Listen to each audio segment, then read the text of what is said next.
تیشه که بر خاک تو زد دست عجب، تیشه ای بود که شد باعث ویرانی من.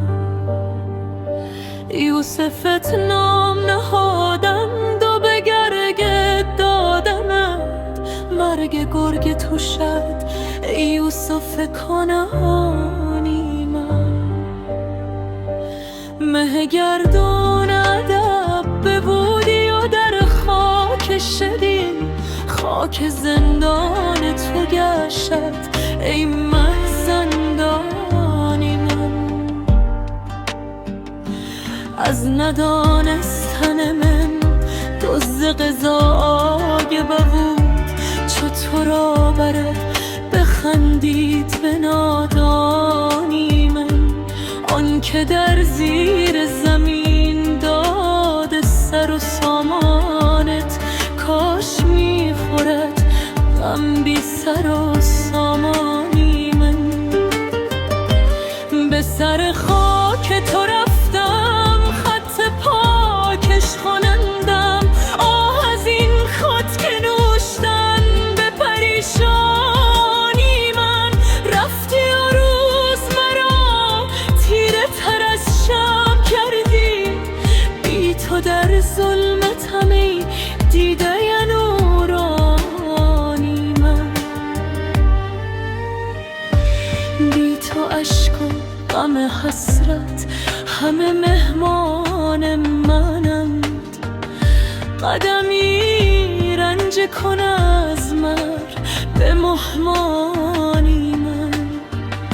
صفحه روز انذار نهان می‌دارم، تا نخوانند در این صفحه پریشانی من.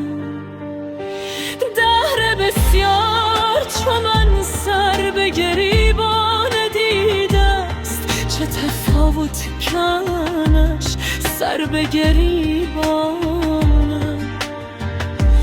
عضو و جمعین تاق گشتی و دیگر نخوری، غم تنهایی و مهجوری و حیرانی من. گل و ریحان که دامی چمنت بنمودن، که شکستی قفس ای مرغ گلستانی من.